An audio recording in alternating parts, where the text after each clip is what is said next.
when I typed the words, of course, it's all Nike's fault. I was like, oh man, there's no way the publisher's lawyer is letting that one go. And they did. And I was just bracing myself, man. I was waiting for Nike, Brooks, Adidas, the rest of those guys to just turn their howitzers on me. But I didn't understand a fundamental truth about these running shoe companies.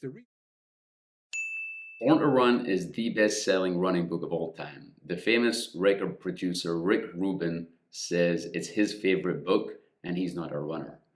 It was released almost 13 years ago, and not only did it inspire a new generation of people to get into running, it also inspired a lot of existing runners to look at their running differently and maybe look for a bit more adventure into running. And the funny thing about it is, it's not at all a how-to book. The book is a bit of a travelogue of author Chris McDougall's journey down to meet this remote Mexican tribe who seemed to be able to run for hundreds of miles without injury or without rest. So it's a bit of his exploration as to how these guys do that. Along the way, it gets interwoven with investigations into persistence hunting, running form, the running shoe industry, chia seeds, and it ultimately was the book that asked the whole question about should we all be running in a barefoot style. So the book had a massive impact, not only on its readers, but also on the running shoe industry.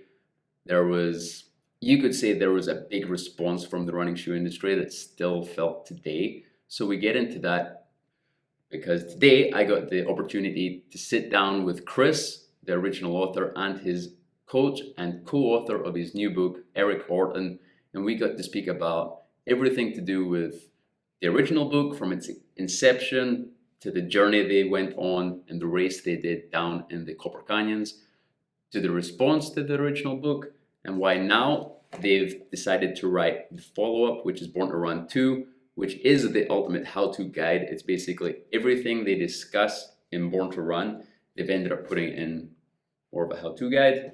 And we even get into why these guys have chosen to launch the Born to Run shoe. Now, Born to Run was actually a pivotal book for me personally. At the time I read it, I was a recreational runner, you could say. I'd never done any long distances. I'd never run races or anything like that. But most days in my lunch hour, I would run the 5 kilometers to the beach and back at the place I was staying at the time. And my friend Pete from my hometown would pass me in his truck, and he would see me every day. Now, Pete is a pretty interesting guy. He's into healing crystals and he's into some esoteric stuff, I guess you could say. So when he gave me this book and told me it was about a tribe of runners who run barefoot, I kind of took it with a pinch of salt. But in the end, once I opened the book and started reading it, it really transformed how I looked at my running at the time. I'll get into it with Chris and Eric. I talk about my adventures and misadventures running ultramarathons in New Balance Minimus.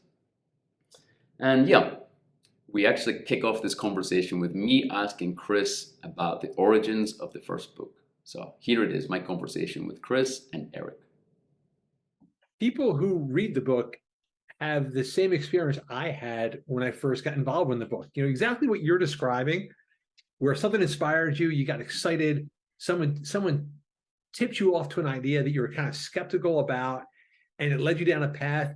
It's exactly what happened to me. And I think that was one of either the best bits of advice or the lucky accidents that happened, which was that I was able to capture the story the way I experienced it. And the reason I say best bits of advice is I had a really good friend who was an editor of mine at Philadelphia Magazine. And usually there's nothing an editor is going to say that I'm ever going to listen to. You know, I'm just like grinding my teeth until they shut up. But I was friends with Bill, and I did respect him as an editor. And when I started on this book, he just dropped this little idea bomb in my head. He said, make sure you tell it from the beginning, not from the end. And what he meant by that was, you know, you spent 2 years researching a book and absorbing a lot of information so that by the time you're ready to write it, you know a lot of the stuff. You know stuff you didn't know 2 years earlier. You're no longer a beginner. you're a proficient.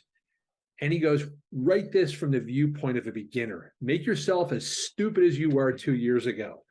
And just now, you're talking about doing your little 5-kilometer run, and your buddy who's into healing crystals driving by, and he's looking at you, you're looking at him. You guys aren't quite meeting in the middle, but he shared an idea with you, and it got into your head.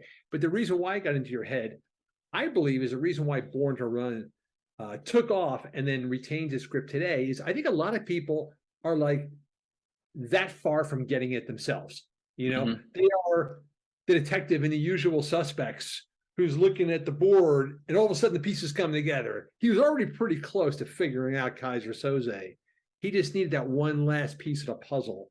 And I think for you were probably running and thinking and questioning, and all you needed was a little bit of a push to realize, like, of course, like, this is what we naturally evolved to do. So that's what got me into the book. I had an experience with this tribe that I saw what they were doing, but couldn't figure it out. And then I met Eric Orton, who knew what they were doing, but hadn't seen them. And the two of us got together, man, and it was just like a chemical explosion. It's a hard book to sum up, because you start telling people what it is, and now it's got this reputation as the barefoot running revolution book, which you guys can maybe talk to whether that was the intention, to try and get people running barefoot or minimalist shoes. But it's part travelogue. It starts off as travelogue, and I think maybe that's what hooks you in. It's a great story, and you don't really know where it's going to go. But in between, you've got the biomechanical stuff, you've got the travelogue, you've got the sort of intro to the world of crazy ultra running. You've got chia seeds. I was thinking the other day, I don't know if I'd heard of chia seeds before the book, and now I don't know if that book kicked off chia seeds as a health food. And you kind of popularized the sort of Born to Run philosophy of the persistent hunting. You kind of link those together in a way that most of us hadn't read before. So, I mean, I don't know if you guys get asked these days, but how do you sum up the original book? Yeah, I don't. I fumble over stuff all the time. And I kind of agree with you. It is sort of impossible to sum up. And the way I look at it is, the kind of Barbara Streisand used to say, you can misspell my name any way you want, as long as you're saying my name. And people can call it whatever the hell they want. They want to call it Barefoot Bible. God bless, go ahead. Just as long as people are continuing to discuss it. My concept of it was, well, let me just give you a little behind the scenes information, Thomas, is that chapter on running shoes, I cut it out of the book. I was not going to include it in the book. To me, it was a big old anchor that was slowing down the narrative. So if you look back at the book, it is a propulsive adventure story. It just goes churning along from like one action scene to the other until I hit running shoes, and there's no action there. And it's a bunch of, eggheads talking about biomechanics. And I was kind of on the fence about it, because to me, it stopped the train in its tracks. And I'm kind of thinking, back then in 2004, 2005, there were no running books on the bookshelf. You had 2 or 3 books, and they were all the same book. They were all about how to run your first marathon, 4 weeks to your first marathon, how not to get, ash rash, with your shorts. There were no John Krakauer, Sebastian Junger adventure books out there. And I thought, okay, here's a golden opportunity. I can be the guy with the most exciting book in the world's most popular sport. That's what I set out to do. Mm-hmm. But along the way, I just kept stumbling into what I thought were these great revelations, like chia seeds, for instance. My daughters were at like an acai bowl shop the other day getting a smoothie, and one of the options was chia seeds, like extra $4 for chia seeds. So I go, I invented Google inflation. Seeds. And the girls just like roll their eyes, like whatever, loser. So I kept stumbling across these great little nuggets of information about the Tarahumara, about the human evolution, about persistence hunting. And I wanted to cram them all in the suitcase, but there comes a time when, you got 17 pairs of underwear in the suitcase, you got to stop. And for me, the breaking point was a chapter on minimalist shoes, barefoot running, and running shoe scams. So I took it out of the book, and I preferred the book that way. But in the back of my mind, it's kind of nagging at me like, I don't know, man, maybe people need to hear this. But at the same time, I also kind of felt that people already had, because you spend 2 years in a bubble talking to the barefoot Teds and the barefoot Ken Bobs. This stuff just seems so obvious, so logical, that you assume that everyone knows it already. And then at the last minute, at the last edit, I thought, you know what? Let's just put this in there. It's not that long a chapter. If it's boring, so what? And it turned out that was the detonator that really made the book explode. Yeah, no, good for you. I mean, was it ever a concern? There was obviously a reaction. Was there ever, did the thought of putting the cat amongst the pigeons ever dissuade you when you were considering putting that chapter in? My butthole has not unpuckered yet. There was when I typed the words, of course it's all Nike's fault. I was like, oh man, there's no way the publisher's lawyer is letting that one go. And they did. And I was just bracing myself, man. I was waiting for Nike, Brooks, Adidas, the rest of those guys to just turn their howitzers on me. But I didn't understand a fundamental truth about these running shoe companies. The reason why they are so evil is because, well, they're evil in the same sense that Fox Broadcasting is evil. They find out what unhealthy crap you want, and then they serve it up. So in the US right now, we have a bunch of like transphobic and gay phobic people. And so Fox Media says, okay, we'll just play to all of your insecurities and your fears and your hatred. And to me, it's the same with the running shoe companies. Oh, you want a lot of cushioning? You want a tight fit so your foot looks smaller than it really is? We'll serve that to you, even though it's going to be harmful. How's that for a TED Talk? Yeah, pretty good. Yeah, we'll get back to the zero shoe in a second, but good stuff. But listen, so for a while it seemed like the big shoe companies almost followed you. It was maybe with reluctance, you could say. We've got the New Balance Minimus. Sorry, I've got some here. These I think are about 8 years old. I got those. I have that.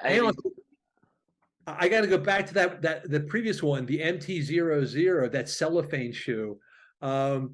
It's a completely whimsical, bizarre, mad scientist shoe. I love that shoe. Like, who got the idea? We'll put bubbles on the bottom and cellophane on the top. I loved it. There was a brief moment of insanity that took over certain shoemakers, and I loved it. I love those shoes. Yeah, me too. I mean, I still wear these a lot, more as day-to-day shoes for walking around, but I just love them.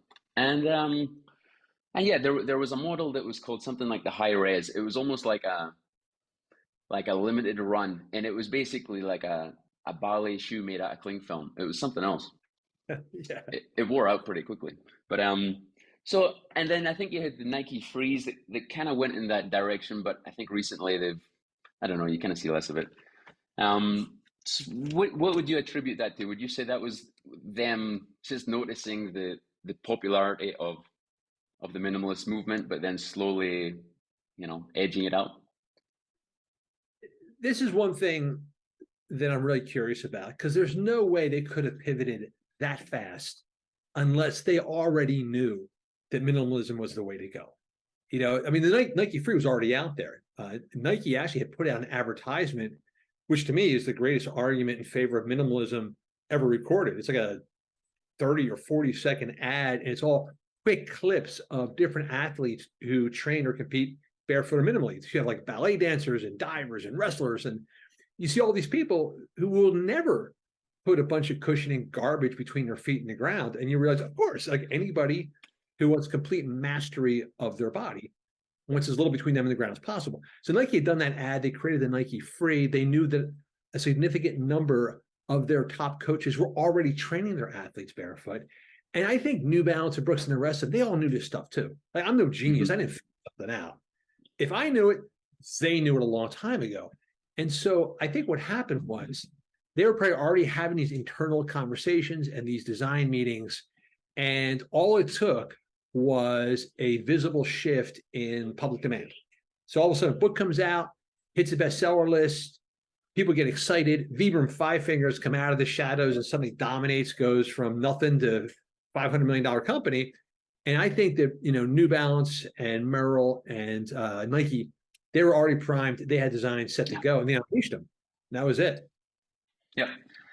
And nowadays it seems that the bigger brands have kind of those have kind of gone away. The likes of the Minimus, the Nike Freeze less so. But now you've kind of got this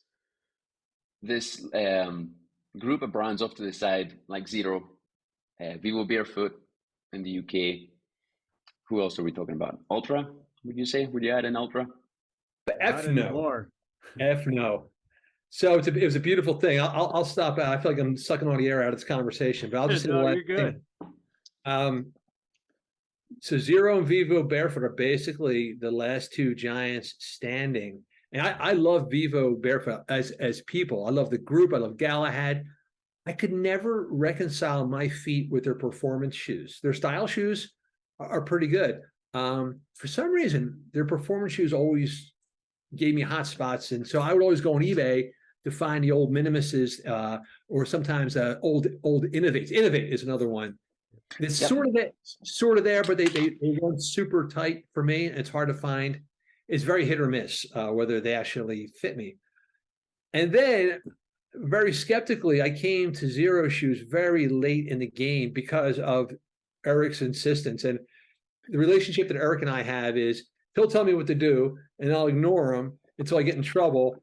And then I'll circle back and go, what'd you say again? So he'll say, oh, you should wear the Zero shoes. No, I'm not going to wear those.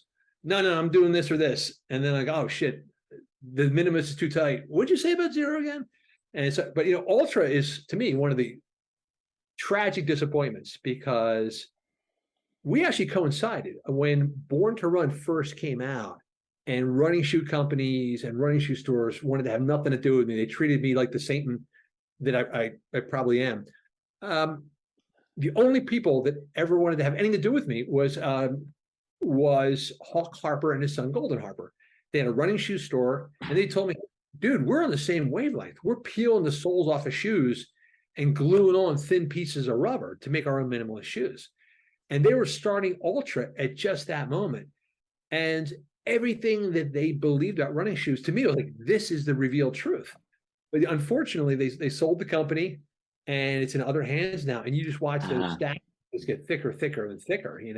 They got so much shoe underneath the foot anymore. Like, I don't even know what these things are anymore. Yeah, I never knew they'd been sold. But yeah, it definitely seems, first you had Hoka's, obviously went pretty far in the other direction, but it does seem that that's the general trend for performance shoes. Over the last 5 years, it's just getting more and more. It's the trend for recreational shoes. You're not going to see Eliud Kipchoge is not wearing a pair of Hokas. They're not wearing all that crap under their feet. People who really know what they're doing aren't touching those things. Yeah, I've actually got a set here because we're getting more into running shoe reviews on the site. The first time I've ever tried carbon plated shoes. These are Sauconys. Come on, dude. Throw it out there. I haven't run in them yet, but well, here's a comparison. Look at all that. Oh, you can't even fit in the screen. See the difference? Yeah, I can see the difference. I think one could eat the other one. It feels like a ski. It feels like it's so solid. The carbon plate. It's something else. So Eric, I'm looking forward to trying it. Have you put it on yet, Thomas? Have you worn it? No, they just arrived yesterday. I'll be anxious to hear what you have to say, knowing your background and where you're coming from. I'm not really a performance guy. I can see that. I see most of the people I talk to that are buying these types of shoes are people who are chasing down a new half marathon PR and things like that. But I'd be really curious to know if you could even run in them. Yeah, well, I usually find any shoe that I buy that isn't specifically lightweight, neutral. First thing I've got to do is take out the insoles, and usually within half an hour I find they're way too tight anyway. Right. So probably what you guys find. But no, yeah. I do still use the likes of the Minimus and the Vivo Barefoots a bit, but I right now I'm running in the Kinvara 14, Saucony Kinvara 14. It's not a minimalist shoe, but it's nice and lightweight. It's nice and it's comfortable, and it doesn't feel like it's trying to, artificially enhance my performance too much, you could say. Thomas, I think the difficulty for me is that the conversation about running performance, or actually about running in general, always keeps circling back to shoes. And the one thing I learned from Eric, the big eye opener day one when we talked, was he talked to me about changing my running form. And no one had ever had, I was a writer for Runner's World at the time. I had never read or written an article about running form. And back in, and I don't know if it's changed because I stopped reading that magazine quite a while ago. It was taboo. You never change your form. Use your own natural blah, blah, blah, your own natural gait, and adjust it with the shoe. And Eric's like, no, that's crap. Every sport, you got a bad backhand, you fix it. You got a bad freestyle stroke, you fix it. You don't buy something. And he said that, and part of me rebelled, and part of me went, of course. And so to me, the disappointment is, why does a conversation never, ever cycle back to changing form? 100%. And it's one of those things, it's once you see yourself in video, it's usually a pretty good starting point for changing somebody's mind about their form, right? Kinda, but one of the reasons I like working with Eric is because having to set up video and do that kind of thing, to me, is like an extra step that people will not want to do. And like I said, it can be kind of devastating because you're not just looking at your form, you're also looking at like your waistline and your outfit. And what I love about Eric's method is that he makes it very awareness oriented. He lets you feel it. And so I can't think of if I've ever been videotaped running. And I was actually happily surprised when we did a photo shoot for Born to Run 2. And again, without my knowledge, a couple of pictures were taken of me as I was running up a hill. And when I knew those photos were taken, I was kind of like, uh-oh, how's this going to look? And I was like, oh, hey, you know what? You look okay. So I wasn't sure if I was going to be a profound disappointment to Eric as his disciple or whether it paid off. But anyway, Eric, dude, you talked about that a little bit, man. So how did you get wind of that in the first place, that form is the magic sauce? Oh, I mean, this goes way back to, for me, just my upbringing with athletics in general through, middle school and high school. I was a football player. I played all the sports but was a sprinter. So I was lucky enough to go through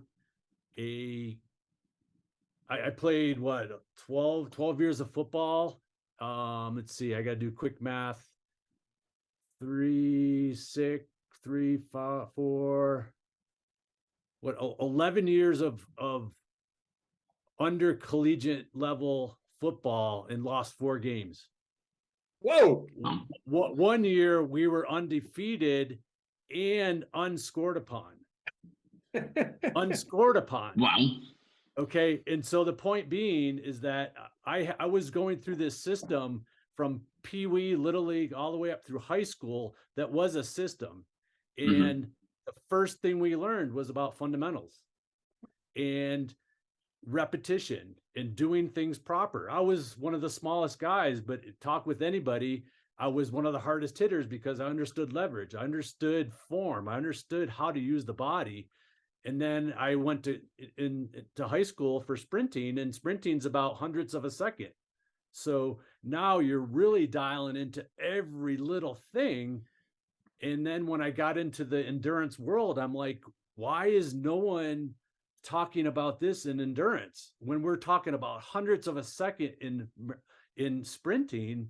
Can you imagine what that could do for performance when we go longer? But then as I got into it, not only was it important for performance, but it was important of how we feel and how we're using our body.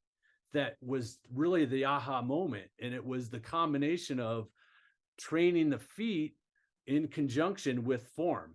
That was all of a sudden, now I'm using my body completely different. And all of a sudden, my hip flexors weren't tight. I didn't have back trouble. All of this, as I'm getting older, and training my athletes, I was actually feeling better. And I'm like, it's all about the feet and all about the form. And that's, kind of, it went from there, this is 25 Mhm. years ago. So how did you go from the sort of track and field world in endurance sports? What led you there? Yeah. So I graduated, I played football in college and graduated and moved out to Colorado, one of the best moves ever made, and just got really into the whole endurance world.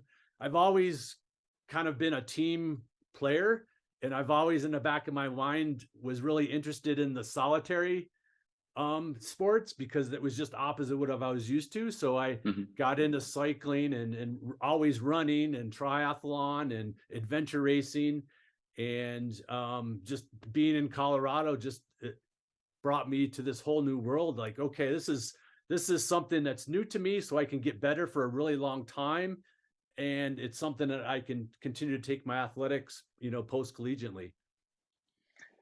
And we're kind of getting towards talking about the most recent book, Born to Run 2. So Born to Run comes out 2010 and 2009, 2010. And then at the end of last year, you guys, Eric and Chris, get together for the follow-up, Born to Run 2. So maybe you could talk a little bit about where the idea for Born to Run 2 came from and what people can expect. Get Eric. Yeah. Yeah. So I got Chris called me one day and we just started talking, and one thing led to another, and we basically by the end of that call had 10 chapters in our head, and it just flowed, and we're like, oh, this all kind of came together just really naturally. We're all on the same wavelength and mindset of what we wanted this book to be. And first thing we did, we said, hey, we need photos for this picture book that we wanted to make. And our first plan was to have a photo shoot and get all the people together. So we were going into the winter, and we wanted to get that while we still had some good weather. And that led us to all the crazy stories that Chris put together for the book. So the book is almost a how-to guide for people. Maybe they've read Born to Run and their interest is piqued, and it goes in everything about run training, drills, diet. Tell me a bit about how all that came about then. When we were talking earlier about Born to Run, and you mentioned how, what was the umbrella message of Born to Run, and we talked, maybe there really wasn't, there's so many tentacles to that, but the people that I've heard from day one since Born to Run came out in 2009 is that I think what one word resonates with every type of reader was hope. Chris gave people hope, whether they could run injury-free, they could go do an ultra marathon that they'd never heard of even doing, that they can get better as they age, as they go longer, they can get better, they can get stronger through form. And so Born to Run 2 is really kind of taking that hope that Born to Run provided with some nuts and bolts of how to do that can resonate again with every runner out there. And one thing I say is a lot of people watching this, probably they're already running. They maybe done a bit of distance work. They're used to running in whether it's Asics, Brooks, Nike, and maybe they've heard a bit about Born to Run. Maybe they've even read it, but they've also heard stories of people adopting barefoot running techniques overnight and getting injured. So they're just, a lot of people are kind of maybe keeping this kind of stuff at arm's length. What would you say if somebody approached you for advice that was in that camp, that's an established recreational runner, but they're aware that they're not following your principles to the letter right now? I mean, here's the key thing, Thomas. You're totally right, because I think you were alluding to a similar experience too. When you first blazed out the door in your barefoot shoes, at some point your calves probably seized up on you, or your Achilles started to hurt. And what I think a lot of people forget is that hope is a powerful drug. hope is very intoxicating. And so for the first couple of years after Born to Run came out, I would get messages from people like, read your book, I loved it, I've been running barefoot ever since, I'm doing a barefoot marathon. I'm like, whoa, whoa, whoa, who said run a barefoot marathon? Because in the book, I don't run barefoot. The first piece of advice Eric gives me is, you can either train right now for a 50-mile run in 9 months, or you can change your form, but you're not doing both at the same time. And what we wanted to address with people is exactly the point that Eric made a little while ago. We talked about changing how you feel. And what most of us do in running is block out a lot of the input that we could really benefit from. So you wear cushioned shoes, you're not feeling the ground. If you are just blazing ahead at the same pace every day, you're not aware of the various gears at your disposal. If you are running in response to your eating, you've got them both out of whack. Your body is not picking up on the input from the food, and you are not training well because you're running in response to the food. So running becomes really a form of punishment. And so what we wanted to do in every single chapter of this book is reawaken this sensory input. So you talk about the person who's like, hey, they're doing just fine. They're doing their 10-minute miles, 9-minute miles, and they're doing their 5 to 10K a day. Everything's cool and fine. Great. But the same thing is, you can be out there in the tennis court slashing away. You'll get the ball over the net. But what if you could actually smack that thing like a Federer? What if you could dial in that technique? So what we tell people is, put yourself through our 90-day run-free reboot. Read the book, appreciate all the information there, because every single chapter is about dialing in awareness. Let me give you a quick example. So if someone is unsure about whether or not they want to change their running form, we'll say, all right, do a 5-minute test. Take off your shoes, put Rock Lobster on Spotify, and put your back to a wall, and just run in place barefoot to Rock Lobster for 5 minutes.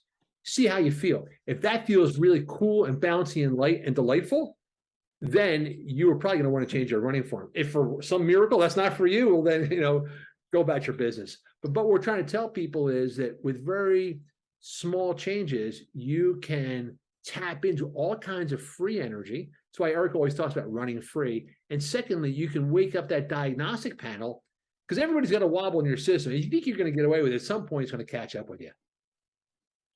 Yeah, you guys talk about wobbles in the book. A wobble being anything, any factor, anything that might be impinging your running in a way you might not even be aware of it, whether it's something in your shoes, something in your form, could be something in your physiology, but something at the end of the day is, it's a bit like having a flat tire, as you guys put it, which I think is a pretty apt metaphor. So yeah, I can still feel people watching this might feel a bit of reluctance. It's a bit like when Tiger Woods takes a step back to completely reconfigure his swing. But you've got the 90-day program here. It focuses on food, fitness, form, and focus. Focus run, sorry. So yeah, I feel like you've basically laid it out. So in terms of running form, we're really talking about light and usually decreasing stride length and increasing cadence. Would that be fair? Yeah, absolutely. And I would add also something that's not much talked about is leg stiffness. And leg stiffness is a good thing. And a lot of the strength skills that we have in the book go to address the leg stiffness. And we get comments and questions all the time about people who know how important cadence is. And the comment is, hey, I go out and I either can't hit the 180 target, or when I do, my heart rate goes sky high. And that has a lot to do with leg stiffness that has to be trained. So a lot of the program itself is based on building leg stiffness, which essentially builds a better rubber band or allows you to get off the ground quicker and healthier. And it brings me back to I guess that's what these types of shoes is basically replacing that. They're taking over that role from your legs, which in the short run might mean you can set a new PR, but in the long run means you can't do it on your own. But again, keep in mind too, though, you're absolutely right, is that one, there's no mistake that plate was put on the forefoot. So now you can really argue that they didn't put a plate in the heel. So if we're talking about run form and going back to shoes, the companies knew where to put the plate, right? But people are still heel striking and not even taking advantage of that plate that's in the shoe that they're wearing. Okay. But also, the further we get away from the ground, the less opportunity we have to use our feet well. And our feet are our natural support system. You know, just like a drummer in a good band, every band has a great drummer. It's the foundation, and our feet are our foundation. So talking about Tom, music, go on. All right. Thomas, for me, the real spark for Born to Run 2 was realizing that the conversation I had with Eric in Denver City Park back in 2004, when I was a complete skeptic. I'm a skeptical guy by nature. And he's telling me, look, I can change your form so that this history of injuries you've had over and over again, all this medical advice that told you need orthotics, you shouldn't be running, it's bad for your knees. Dude, you are the size of a refrigerator. Refrigerators should not be running down the street. I mean, that's the kind of thing they would tell me. He goes, I can turn that around. And I'm like, look, you know what? I'll do it just for the sake of this race. But I knew at some point I'm going to crash into the ground and burn. And then I realized, hey, man, 15 years later, it hasn't happened yet. Like the plane is still in the air. And that's what I really wanted to share with people is like, this guy, this former football player really knows what he's talking about. And if people actually follow that advice, it can change their lives, you know, and in a lot of ways too. They're not going to be such slaves to the shoe industry marketing, which just keeps selling you new garbage every 6 months. You know, it opens you up to the point of, look, listen, if you want to wear that shoe with the carbon plate, go for it, as long as you know why you're choosing it. If your form is dialed in, you can wear whatever you want. You can wear Crocs, but at least now the power is yours. Well, and I've been thinking a lot about this, and I just want to put this out there for your listeners, is that a lot of people have heard going minimal, getting hurt, doing too much. You know, I would argue that majority of runners out there cannot do more than 10 or 15 minutes barefoot or in a minimal shoe before something hurts. And so think about that.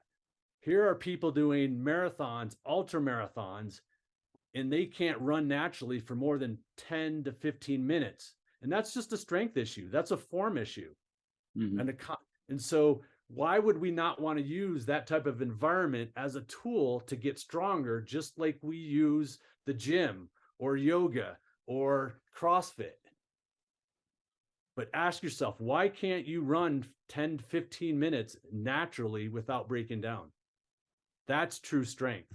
Mm-hmm. Hey, I got to point something out to you too. So we've had a friend on the call, our friend Alexa from Zero Shoes. And as Eric's talking about this, I got to point out, the first day that the Born to Run shoe went on sale, this little beast over here straps a pair on her feet and takes second place among women in a trail race in a very hard course in Los Olivos, California. So, you know, as Eric's talking about, most people can't go 10 minutes. I love the fact that Alexa straps these things on her feet. Not only does she do 10 miles, she crushes the field in them. Wow. Well, Alexa, I don't know if you want to jump in, but maybe it'd be useful if you. I never realized you were.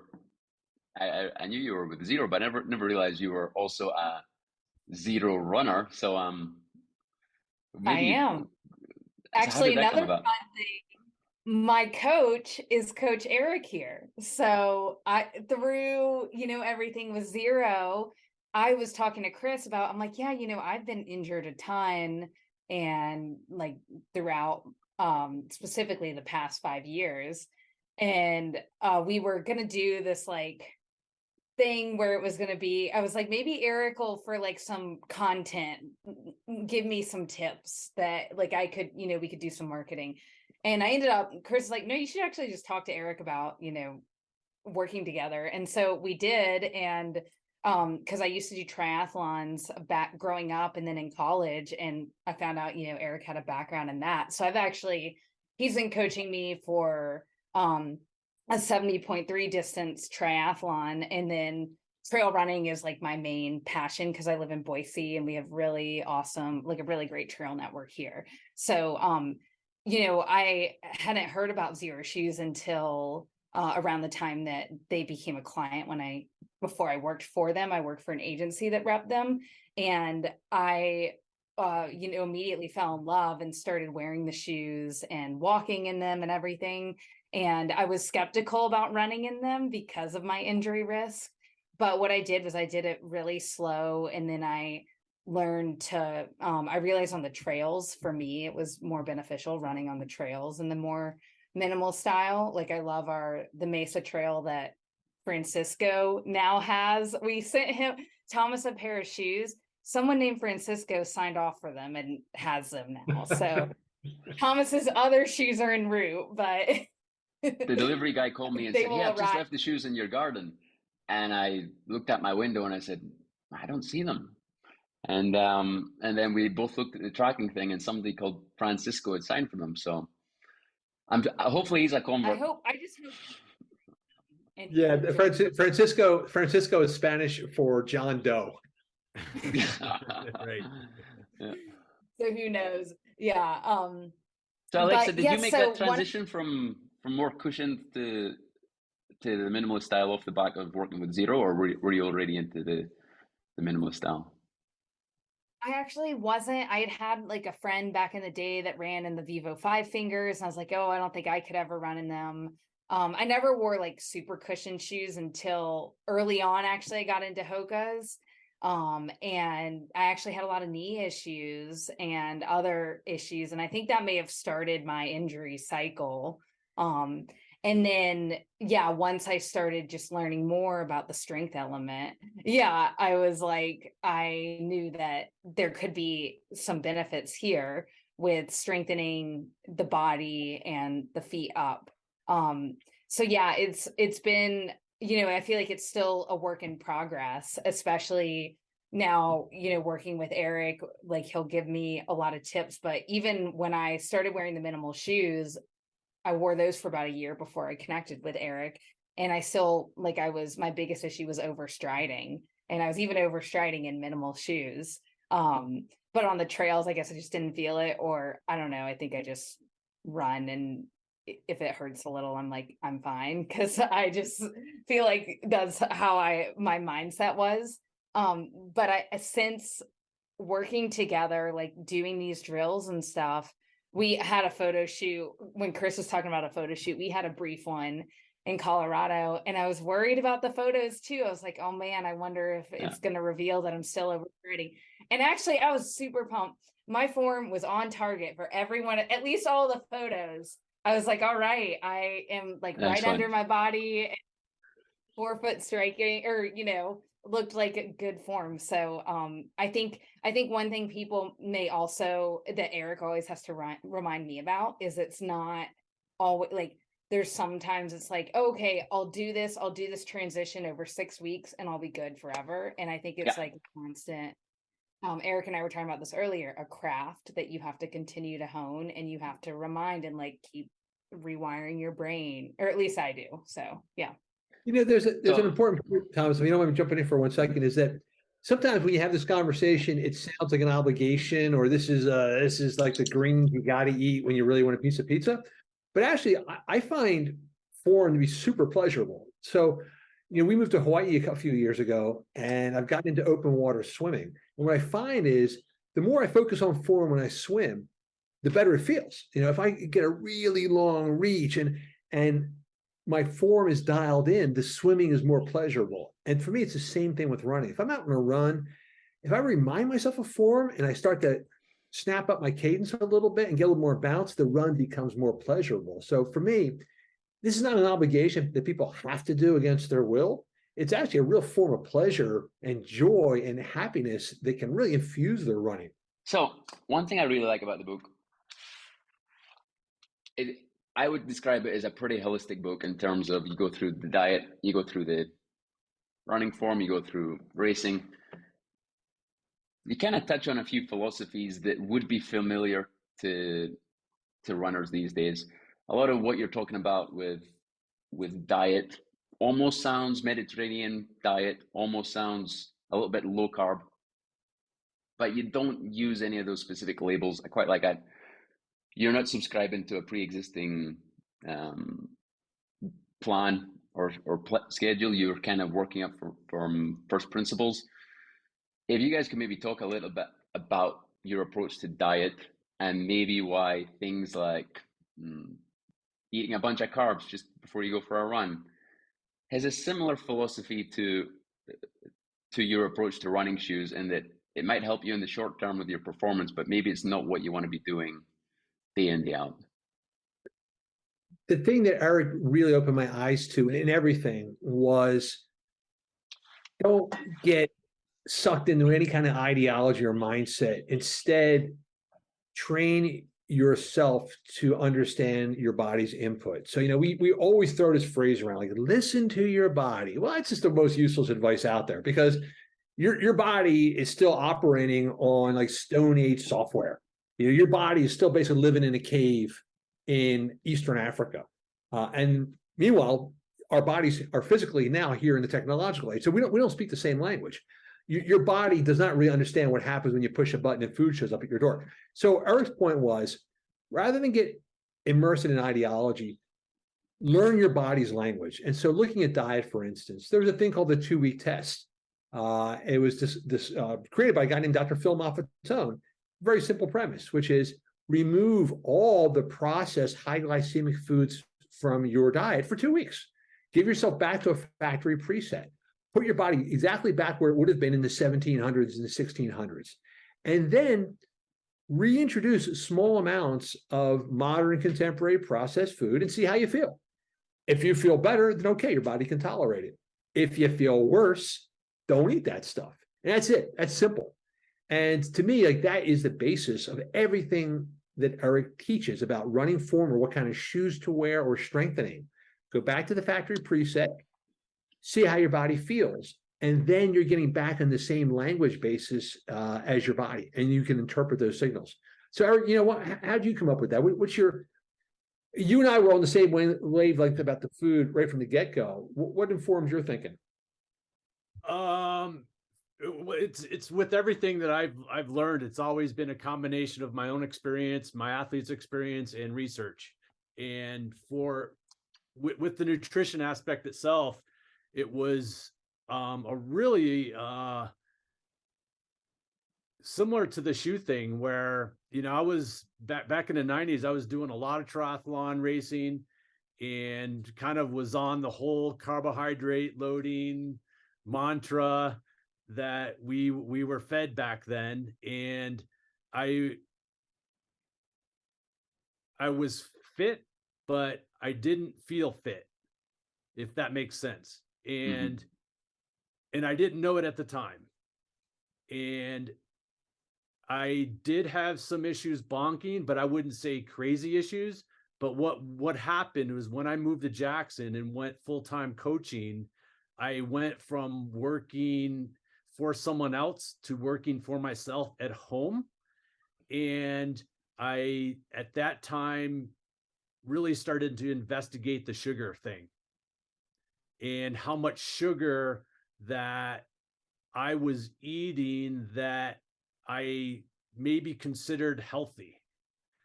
And just started looking at all the stuff that I was eating that had sugar in it, that I had no idea had sugar in it. And by eliminating all that processed sugar, that, this was 25 years ago. So that all sounds obvious now, but it wasn't talked about back then. And so I completely stripped that back, and all of a sudden, all my football body went away from me, and I became an endurance athlete, in a matter of, I would say 6 months. That through 10 years, I was not able to accomplish that. And so then I was like, okay, wow. Now I can go run 5 hours in the mountains without eating a whole lot. Now I'm really allowing myself to use my body in a way that it's meant to be using fuel. And that was my aha moment. And it wasn't anything more simple than that. And, the 2-week test in the book is very simple, and it's not, there's no dogma. There's no, I think labels kind of steer us in bad directions, because now there's comparison.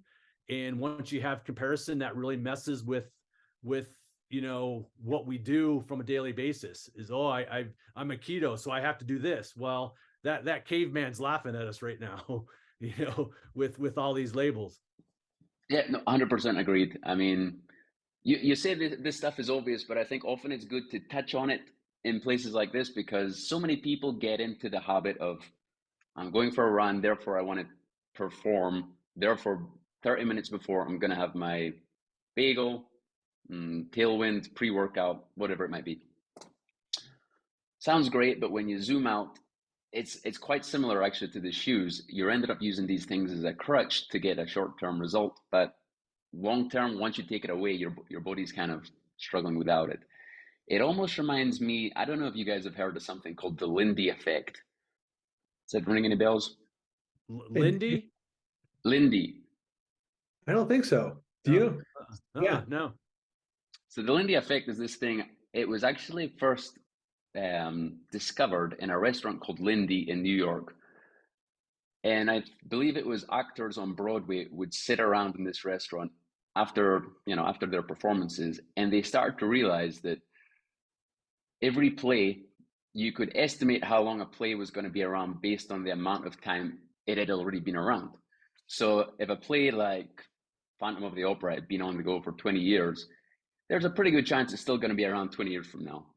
If there's a play that just came out a week ago, there's a pretty good chance it's only got a week left. Now, there's exceptions to the Lindy rule, but in general, it's a pretty good rule of thumb. So a lot of people have taken this and applied it to other fields, and you can start to look around and say, well, what things have we been doing for decades, centuries, millennia? Because if we've been doing them for decades or centuries or millennia, maybe we understand why we're doing them. Maybe we don't fully understand why we're doing them, but there's a good reason, and there's a good chance we'll still be doing them in decades and centuries and millennia from now. And it gets me back to this versus the carbon plated shoe that's been around for 5 years, 4 years, whatever. I think we'll still be running in centuries and millennia. Whether it's carbon plated, whether something else comes and goes, I don't know, but it feels like we're always going to want to run, and being able to run with minimal shoes is the most robust way to do it. Same goes for eating. You know, a lot of the nutrition advice runners get these days has just popped up in the last 20 years. Whereas the kind of stuff you guys are talking about, it literally is the caveman code, right? It's stuff that our bodies adapted to over dozens of generations that we're still programmed to do. And yeah, I often use that as a nice rule of thumb when you're looking at these kinds of things. Well, okay, you know, running magazines are telling me to do X, but is X just what they're telling me to do because it's new and maybe because there's something to sell? Or is X actually something that there's something behind? And I usually tend to find if you just go, you know, a good example is if you look around your kitchen, you'll usually find there's a bunch of things in your kitchen that look pretty similar to things that have been around for thousands of years. Then you've got a few things that maybe have been around for 10 or 20 years. There's a good chance those things, you know, the new gizmos and things are going to disappear, whereas your spatula and your frying pan is going to be around for centuries. So yeah, reading through, I was revisiting your second book, Born to Run 2, yesterday, and it kind of, the Lindy effect kind of struck me as something that you guys would be a fan of. So, Thomas, that's exactly my rule of thumb, is that I'm not interested in something if it's new. I'm interested if I can find a heritage, you know, a lineage dating back centuries. So when you look at the Taramata today, they still wear homemade sandals. They don't have to. They have access to cheap, you know, Kmart running shoes if they wanted them. Matter of fact, Rockport gave them shoes, and they went back to their sandals. Now, these are the same sandals that the Romans were wearing. The Romans could have created closed-toe shoes. You know, they had the technology. They built a freaking aqueducts. You think they couldn't build a pair of shoes? They chose not to. Ancient Greeks, you know, building Colosseums. They could have built the shoes. They chose not to. Why? They understood that movement of the feet, the natural movement of the foot, was paramount. You know, Caesar's centurions, they relied on their feet. They were fast as all hell. The reason why? Foot strength. The battle lived or died by foot strength and mobility. So that's why when I look at running shoes, if I go, if I'm seeing a similar design century after century, and that design corresponds to people who are very good at that activity, now I'm interested. You mentioned that the diet we lay out is very similar to the Mediterranean diet. Well, Mediterranean diet's been around for a very long time. Cretan resistance fighters during World War II basically won the war because they ate like ancient shepherds. So if I see that something has produced results over and over again, now I'm interested. Perfect. And yeah, just for anybody who doesn't know, you cover that story and that tale excellently in your second book, Natural Born Heroes. Or Natural Born Heroes, the follow-up to Born to Run. Great book. Thank you. Thanks. And looping back, you also get into I think it's right at the end of that book. Did you go and meet Phil Maffetone? Is that right? That was it. Story. And, you know, it's he's a bit of a legend. He is, you know, but it's similar because my experience with Phil Maffetone has endured the same test of time as my relationship with Eric Orton. When I met Phil, this now would have been, I don't know, maybe 8 or 9 years ago. And okay, this is kind of an offbeat guy and an offbeat theory. It seems like it really is based on ancient lore and then verified by modern triathletes. I'm going to try it. It's an experiment. We'll see how it goes. And then I realized, 8, 9 years later, it's still paying off for me. Same thing with Eric. The stuff that he taught me back in 2004, 20 years later, it's still paying off. And that's where I feel like I have the confidence to include this in a book to other people, because I don't hold myself up to be an expert, but I feel like I've done good research and have experimented on my own body and then sort of seen the results. And so I can take what Eric knows and what Phil Maffetone knows and then pass it along to people who are interested. Yeah, I think those guys need a guy like you that's able to, you know, again, I was revisiting Born to Run yesterday, and every paragraph just propels you forward. It just keeps you going. It's just a great book. I really hope people watching this that don't know it already can check it out, because I was reading a profile with Rick Rubin, and I think it was the New York Times recently, and he reads a ton of books, and they said, "What's your favorite book?" And he said, "Born to Run, and I'm not a runner." I thought, wow, it's cultural impact for you.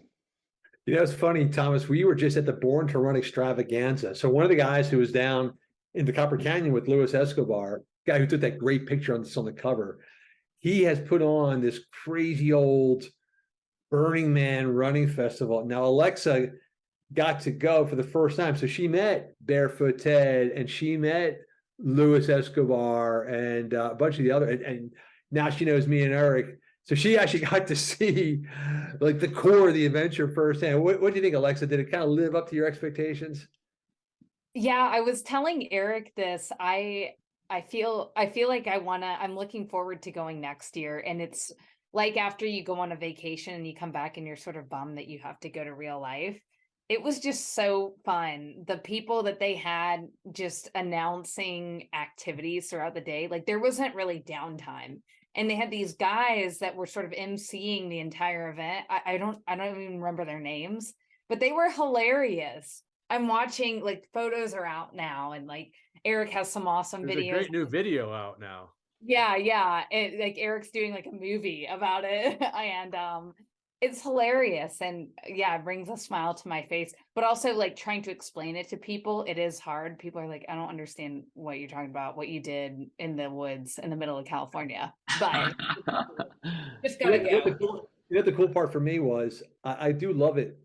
I mean, listen, I'm really glad that people like the book, but to me, I stumbled into a forest full of truffles. You know, like, this is the greatest ingredient you'll ever have to cook with. If the meal sucks, it's your fault. And so, Alexa, now that you've met Barefoot Ted, do you understand why you get a character like that? You're like, oh boy, this is going to be some book. Yep. Yeah, I can see how he's easy to write about. And also Chris describes him really well. I'm now like, it's like the dream. It's like, oh man, if I ever make it into one of Chris's books, like, how is he going to describe me? Needs to go to bed early, always says that we need to go do something because we have an agenda to keep. No, I don't know. On the top of the fact that you did a pole dance in public in a foot costume. That's my point. Oh yeah. There you go. There's no video evidence of, only photos. So yeah. No, you've got a knack of making everything sound like a an Indiana Jones adventure, Chris. I don't know what it is if you were just born that way, but it's pretty impressive. Thanks, Thomas. So the Born to Run extravaganza, is it an annual thing? Is there a race involved, or is it just more of a get together? It's something else, and the beautiful thing about it is it started because of a conversation that Lewis and I had in Death Valley in 2005, 6. When was the Born to Run race, Eric? I keep forgetting. Was it 2006? So I think it was 2007. No, it was right after this. So it was the race. It was that same summer. So it was 2000. Okay, yeah. When After we had the Leadville, conversation, or before Leadville. Yeah, right before Leadville. So we had the Born to Run race, and the 7 of us who were down there had that kind of bonding experience where we became first cousins for life. And if in that same summer, Lewis was running Badwater, the 135-mile race across Death Valley, and he asked me and Ted and Jen and Billy to crew for him. And while we were out there in the desert, I was pacing at Lewis, and I was like, man, that experience we had in the Copper Canyon, wouldn't it be great if somebody did the same thing here? Like you do it up here in the U.S. and you create this big old festival where people, instead of just showing up as strangers and leaving as strangers, they actually spend time together and learn from each other. And we could call it like the Renaissance Festival. And Lewis is like, no, dude, I'll just call it Born to Run Festival. So he created it. And what he created is really this beautiful, unique combination of outright insanity. And I'm not exaggerating with the word insanity, like a race where you run laps back and forth barefoot across Legos, beer miles, where you got to drink a can of beer every quarter mile and sprint as fast as you can. WrestleMania, where dudes are out there in Speedos and lucha libre masks and like wrestling and smacking each other with chairs. And by smacking each other, meaning I smacked a guy with a chair. So it's things like that. But at the same time, it's very hardcore racing. Like the U.S. National 30-mile Trail Championship was part of the extravaganza this year. There are 200-mile runners who run nonstop for 4 days. These are legitimate, top of the sport, ultramarathon endurance trail runners. But also in the downtime, they're just drinking their faces off and dancing and hanging around campfires, listening to music. It's Micah True from Caballo, from Born to Run. It's his vision come true. His idea that running should be a celebration and it should bring joy to people's lives. It shouldn't be this like misery where you show up in New York in a corral, at 5 a.m, the freezing cold, and then you run and you wander off. No, man, you camp out, you get to know people, all kinds of people. And when you run, you're trying to beat the snot out of each other. But the second it's over, you go back to drinking and having a party again. Great. No, that sounds super cool. I'll need to try and make a visit out sometime. Eric, we'll send you the video. There's going to be a series of the videos so you can get a recap. Perfect. So, let me ask, how did the the Born to Run shoe collaboration come about? Did you guys know Steve before, or what happened there? So I avoided Steve aggressively. I remember there was a charity event in Boulder, Colorado, and people could buy a ticket and they could come to a dinner with me and Scott Jurek. And it was very limited. It was like maybe 20 people. And we sat around a table and I sit down and Steve Sashin is right next to me. And I'm like, God damn it. And the reason why I avoided him was because Barefoot Ted, against all odds, had actually started a sandal company after the Born to Run race. I didn't think Ted was capable of tying his own shoes, let alone starting a company. And so the fact that he started Luna sandals, and then he gave me a pair, and they're really good sandals. So I'm pleased for my friend. I'm proud of the product. I am all about Luna sandals. And then here comes a guy in Boulder, which is sort of the Patagonia, the trendy area, and he's starting a sandal company. So I wanted to have nothing to do with him. And this went on for years. And I avoided him, never tried the sandals, never discussed them. But then recently what started to happen was that golden era of minimalist shoes, they all started dying on the vine. Like New Balance Minimalist disappears, the Merrells disappear. I didn't really enjoy the Vivo Barefoot. It was getting harder and harder for me to find a minimalist shoe. So now we're getting ready to write Born to Run 2. And I'm telling Eric, look, man, we got to come out of the closet. We can't keep telling people we're shoe agnostics. If we're going to say you need a minimal shoe, we got to tell them what shoes. And the ones that I would recommend, you can only buy them used on eBay. We got to come up with something that's available now. So he goes, you should try the Zero shoes. And I'm like, F no. And he goes, they're pretty good shoes. Try them. So grudgingly, I accepted a shipment of shoes from Zero. And they sent me a big box with, like, I don't know, 7 or 8 kinds of shoes inside. And after a couple of weeks, Eric calls me up. He's like, hey, man, what'd you think of the Speed Force? I'm like, I don't know, dude. I just took the first shoe off the top of the thing. I've been wearing them ever since. It was a Zelen. It was a road shoe. And I put it on and I thought, all right, I'm going to beat the shit out of this shoe. I'm going to tear it apart. So I took it on a trail run through a creek and through a quarry. And then I actually put a picture online. Like, I can't believe it, man. But this thing is actually my favorite trail shoe because the thing runs like a bouldering shoe. I went through a creek and it's holding on wet rock. So that began the whole evolution. As usual, I'm pissy, I'm rude, I'm antagonistic, I'm not willing to listen. And then when I finally do, I think, oh shit, why did I wait so long? So that was my experience. And what I wanted from the shoe even outperformed New Balance Minimus. Because the thing about the Minimus is it binds kind of tight in the front. And I never was that happy with the sole. The sole was never that grippy, you know? And so it was the best minimalist shoe out there, but it wasn't exactly what I wanted. And now I'm trying these things like, holy shit, these things were kind of, if you had put me in the lab and said, design a shoe, they thought of stuff I wouldn't have even thought of. Eric, what did you think? Yeah, so I had a similar experience in just a little different environment. You know, I just ran out of options. You know, my feet kept getting stronger. And I live in the Teton Mountains. They're young mountains. They're rugged. They're sharp. They're really technical. And my problem was that I wanted a natural running shoe for flexibility and just natural performance, but also needed protection. So I was essentially just had no options. So when I tried the Mesa Trail, I was like, okay, this is a shoe that now gives me that natural running environment that my feet crave, but it gives me protection that I need for, you know, my everyday trails. And then since we've gotten this relationship with them, I've been able to try all their other shoes and fortunately see what's coming down the pipe. And I'm really, really excited just with the company in general of you know, their ethos, what they're sticking to, and just their whole philosophy of the foot itself. Great.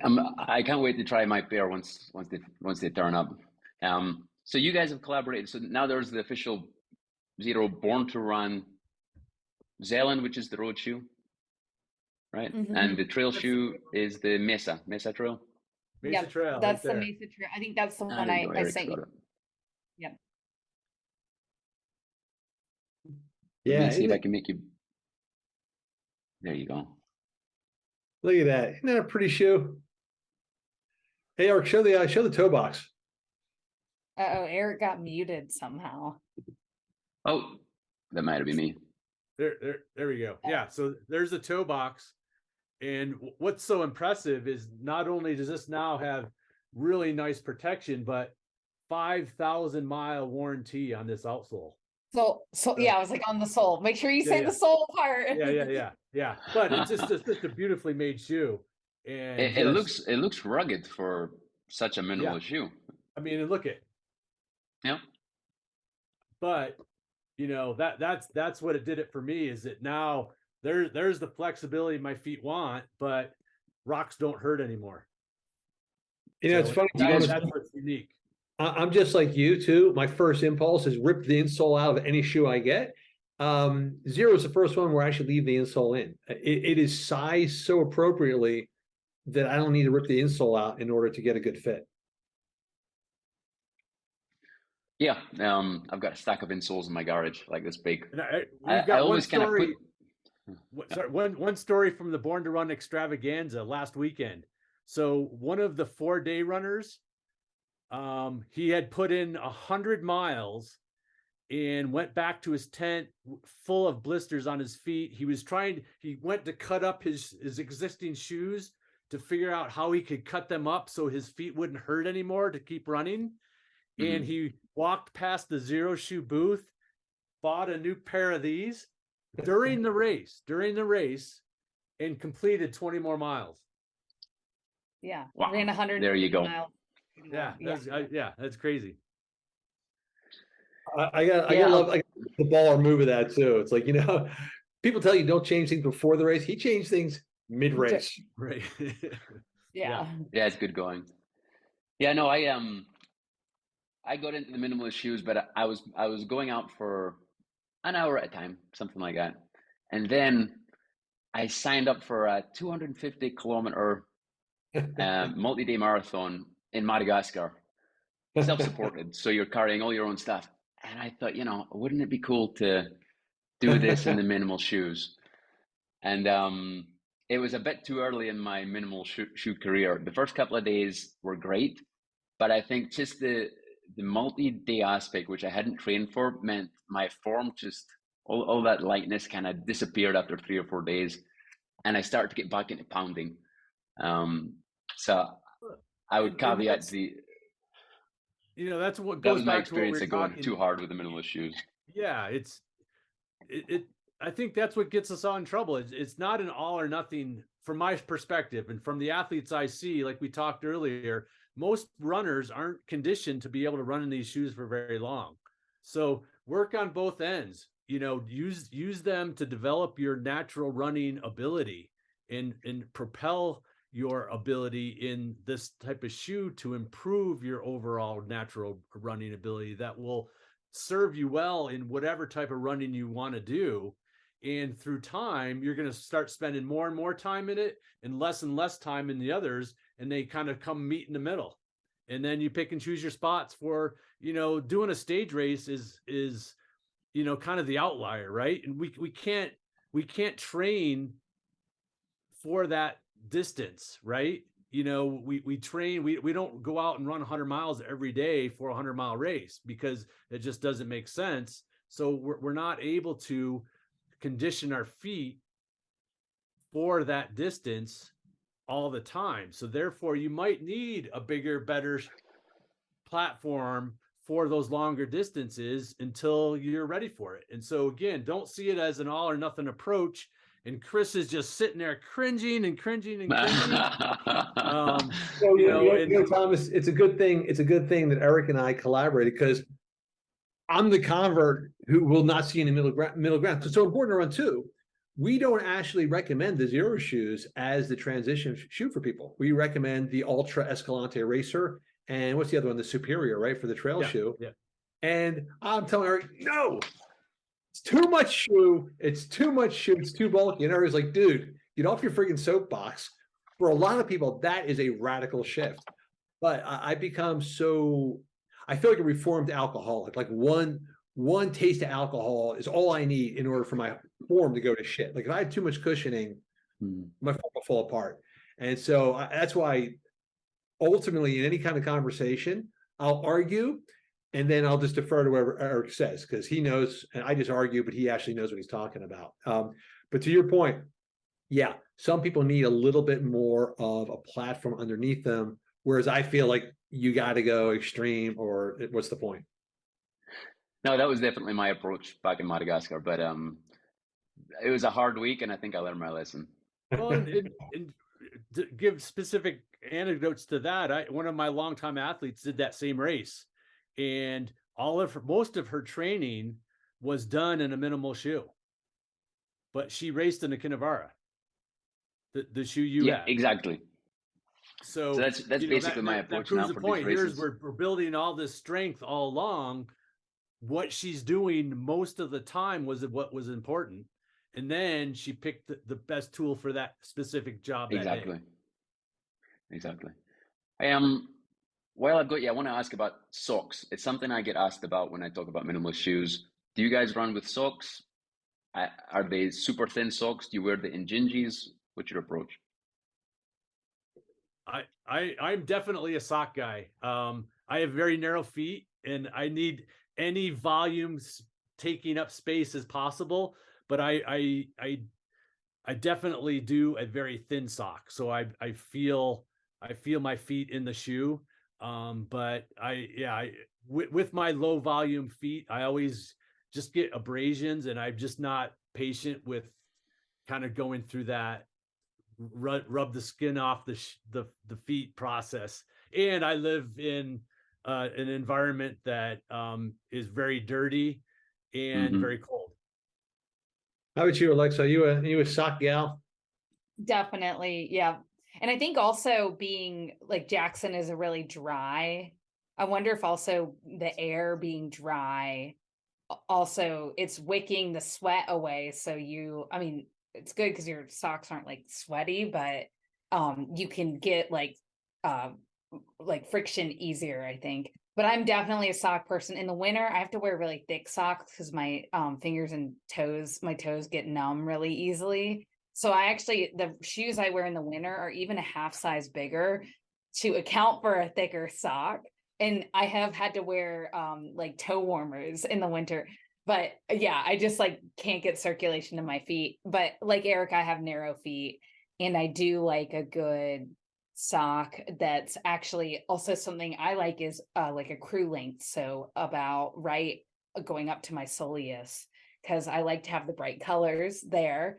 And I just feel like, it's a little higher. So again, with the dirt and dust, like rocks, it's just feels a little bit better. And I feel like it looks cooler. Like I see people running ankle socks, and I don't know how you can do it, because I feel like my ankles would get really dirty and I don't know, cut up and stuff like that.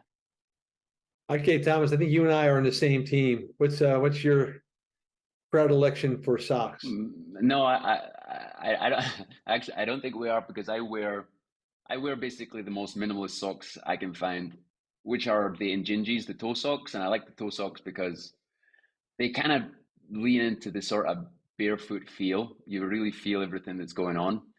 And I go for the ankle sock, and I go for the thinnest one I can find. I gotta say one thing about it is that I was about to get all self-righteous and call you guys all a bunch of whiny babies.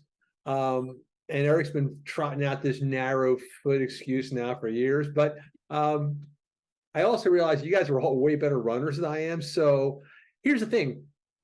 If it's so cold out, I have to wear socks, I just won't run. Like to me, I feel that the grizzly bear is my guide. And the grizzly bear goes, what does the bear do in winter? It hibernates. Why go outside if it sucks? Just wait until it gets warmer. So I'll say I am an absolutist about socks, no socks at all. To me, to get in the way, if there's a wrinkle, if there's crap in there, the sock to me is just another problem we've added to the equation. That said, I'll also defer to other people like you guys who run way harder and higher and more extreme stuff than I do. I'm all about a comfort runner, man. If it feels good, that's what I'm doing. It's been drizzling outside. I've been looking at the window now since 8 o'clock this morning. It's been drizzling. I'm not running. I keep waiting for it to stop. And part of my brain is just fucking run. I'm like, no, it's still drizzling. I'm still waiting. So that's where I come down on socks. To me, it's a barometer. If you got to wear them, maybe you should just take the day off. Yeah. That sounds Lindy. That sounds like a Lindy effect thing. Right, if it's too exactly. cold and you need socks, don't bother. Our ancestors wouldn't have done it. Exactly. They would have stayed inside by the fire. Yeah. So we've got a pretty big mailing list here, and whenever somebody joins the mailing list, I ask them to send me something interesting. If they've got something interesting to tell me, just hit reply and tell me something interesting. And just yesterday, I got a reply from Madison. Out of the blue, her great grandma was Tarahumara and lived to be 116 years old. So I said, well, listen, I'm about to talk to Eric and Chris. So if you've got any questions. So she sent me a couple of questions. If you don't mind, I'm going to fire them off now. Yeah. So Madison would like to know, well, she wants to know, what is Chris working on now? Do you have any more plans to visit the Tarahumara or run any more ultras? And also the key lessons that you learned from the Tarahumara about happiness. Great questions. Although I am dying to ask Madison about her mother, her 116-year-old grandmother. I feel like there's a whole treasure trove of wisdom there. Like what we're talking about. Like that woman knew some shit. To answer the questions, yeah, actually, Eric and I were trading calls today. Our friend Mike Miller is putting together a kind of running expedition in the Copper Canyons this coming October. And the idea is, again, to kind of recreate what Caballo did. So a group of people get down the Copper Canyon. Barefoot Ted's going to be there. Luis Escobar is going to be there. Arnulfo, Manuel Luna, all of Caballo's Tarahumara friends will be there. And so I think it's pretty likely that this October, matter of fact, Eric, Mike just sent me the dates, the 24th to the 31st of October. Okay. So that's basically what we're looking at, Thomas, is to go back to the Copper Canyons for that collaborative village feel in the Copper Canyons with the Tarahumara. So yeah, it's very likely that I'll be there then.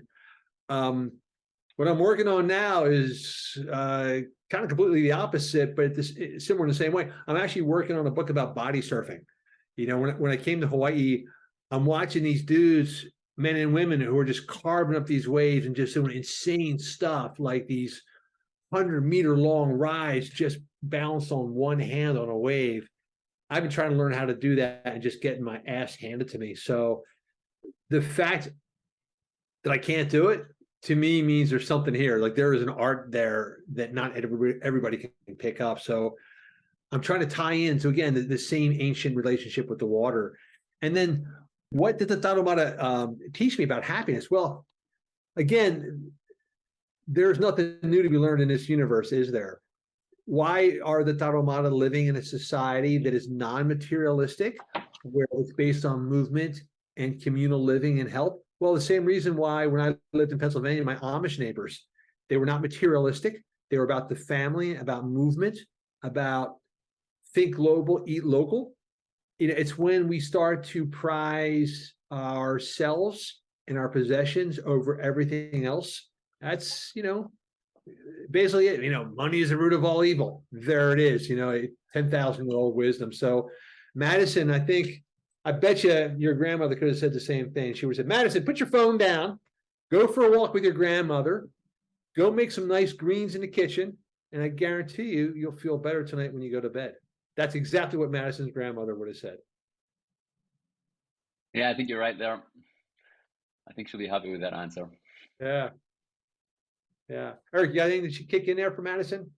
Oh, you always make me go after your elegant speaking, storytelling ability. Geez. I was going kind of the same place. You said, you know, I mentioned it in the Cool Impossible. It's all the things that we fear that we will miss by giving up that ultimately leads to unhappiness. And I think that just points right back to the runners in the Sierra Madre, and you know, they just live simply, and they have no agenda. They live for each other, and they have this lifestyle that just, you know, ultimately is, I believe, simple, and it just feeds to that happiness of a contentment, a daily contentment is what I saw. It's true. You know, again, for the past 20 years, we lived in a very rural part of Pennsylvania, surrounded by Amish farmers. The Amish lives the same way today as they did in the 1600s.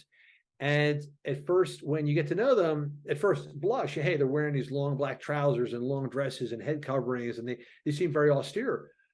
But what I realize is that they are family focused and oriented. And I am not going to adopt a full Amish lifestyle. The same way I'm not going to adopt a full Tarahumara lifestyle. But there are definitely extractable skills there that if you put your family first. I asked one of my Amish neighbors one time. He has these 7 daughters, and each one sequentially were babysitters for our children.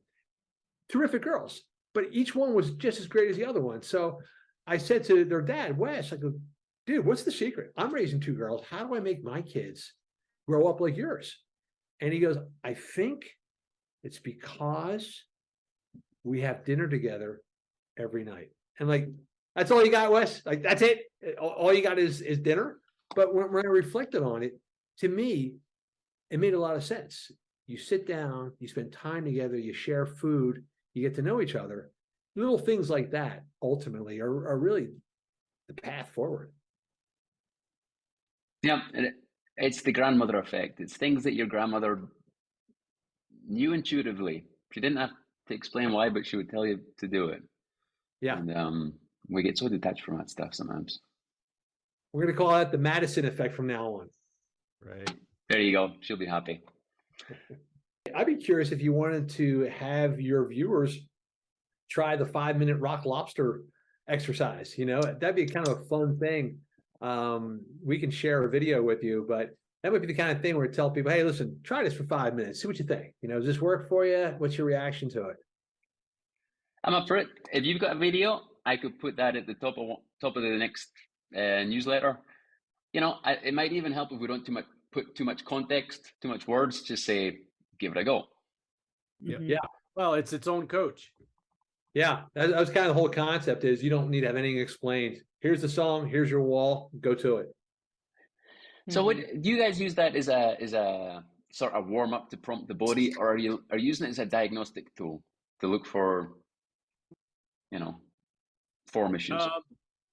It's definitely can be used as a warm up tool, but it's also a coaching tool. It's I wouldn't say it's a diagnostic because you can't necessarily do it wrong. But I guess it could be a diagnostic in a way where you do it for a couple minutes and then see how sore you are the next day, because now you've run in a better way, used your feet in a better way. So I for my athletes, I use it as a warm up. I use it as strength training. And I use it as a way to teach run form. Yeah, the original concept was, you know, because movement doesn't translate well to language. And if you tell people land on your forefoot, well, what's that? You know, and so we're trying to come up with a foolproof way where we didn't have to use any language at all. So people tell us, well, what should my form be? Okay, there's only two things you need to worry about. You need to worry about cadence. You need to worry about foot strike. That's it. So if you can teach them foot strike and teach them cadence without needing a metronome or anything else, you've won the battle. So put the song on, run barefoot against the wall. Like you can't fuck it up. You know, there's your cadence right there, and you can't heel strike if you're running barefoot, and you can't lean to the wrong side if you're against the wall. So yeah, that was our language-free way, to me, of teaching people, answering all their questions about running form, just answer with that one exercise. So I got to ask, how did you settle on rock lobster B52s? How'd that happen, Eric? I forget. We just started going down that path. We were really excited about just coming upon this way of teaching it, and so then I just dove into a bunch of music songs that were 180 beats per minute, and I don't know, it just struck me that I think, as goofy as that song is, you find that some people either love it or hate it, and even if they hate it, they still love it because it sticks in their head while they're running. We've gotten so many messages of people saying, damn you, you know, I go out and I hear that song in my head, but it helps me keep my cadence. So I don't know, it just felt right. There's other songs out there, and we have a playlist in the book, but it just felt right. That was kind of, I remember the conversation. Eric was like, okay, 180 beats per minute. I'm like, well, how can we teach that? And he's like, well, you know, music. All right, give us a song. And as soon as he said rock lobster, I'm like, that's it. You know, once it's in your brain, it's there for life, you know, for better or worse. Well, and I think it's easy for people to feel the beat. Other songs, because it starts out there, and so immediately you feel that cadence. Whereas other songs, there's like all sorts of musical instruments playing at one time, and people who don't have rhythm may have a little bit harder time feeling that cadence. No, it's the perfect song for that exercise. I just hear it in my head when I'm running. You know, you don't need to try. It's just there. Yeah. So there you go. You know what? I think I've got one where actually the B52s is spliced into the middle. So someone found a little video of the B52s actually running around on stage. So we have the exercise in the middle. The B52s are kind of running around, and then it goes back to the exercise again. Yeah. Oh, that's great. Yeah, I'll pass that along to you. If you can send me that video, I'm going to put it in the next mailer. Just got it. Yeah, I got it right here. Right on. Okay. Well, guys, that went way longer than I expected. So I really appreciate it. It was really nice to meet you guys. You too, Thomas. Enjoy a cafe con leche. Start your day, and then let's stay in touch. I'd be happy to collaborate with you guys on some more stuff. Thanks, Thomas. All right. Thanks, Alexa. See you, All right, Chris. guys.